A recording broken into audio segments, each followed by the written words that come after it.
নমস্কার বন্ধুরা, সাহাবাড়ির রান্নায় আপনাদের সবাইকে স্বাগত।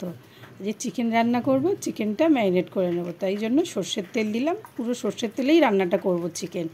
সর্ষের তেল দিলাম, লঙ্কার গুঁড়ো দিলাম, হলুদ গুঁড়ো দিলাম, সামান্য নুন দিয়েছি, দিয়ে মাংসটা মাখিয়ে রাখলাম। রেখে সর্ষের তেল দিলাম কড়াইতে, দিয়ে দারচিনি আর এলাচ দিলাম, দিয়ে পেঁয়াজটা দিয়ে দিলাম, দিয়ে এর মধ্যে আদা রসুনটাও গোটা ছাড়িয়ে গোটাই দিয়ে দেব, দিয়ে এটা ভেজে তুলে নেব। রান্নাটা পুরো সাধারণ হলেও কিন্তু রান্নাটা খেতে অসাধারণ হয়।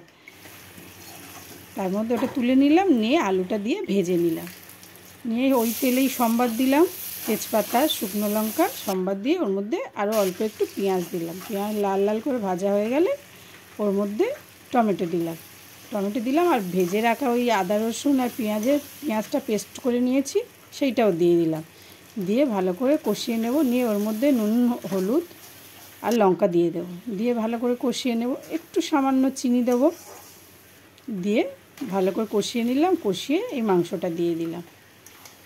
মাংসটা এবার ভালো করে কষিয়ে নেব। দেখুন মাংসটার কালারটাও এসছে কত সুন্দর। মাংসটা আলু দিয়ে করব, খেতে কিন্তু খুব সুন্দর হয়। ভালো করে কষিয়ে নিলাম, নিয়ে এবারে জল দিয়ে দেব। জল দিয়ে দিলাম, দিয়ে আলু হয়েছে কি না দেখে তারপরে গরম মশলা দিয়ে দেব।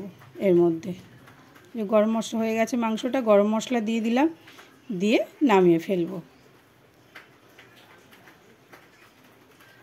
রান্নাটা যদি আপনাদের ভালো লাগে লাইক করবেন, কমেন্ট করবেন। যদি কেউ নতুন বন্ধু হয়ে থাকেন তাহলে সাবস্ক্রাইব করে দেবেন।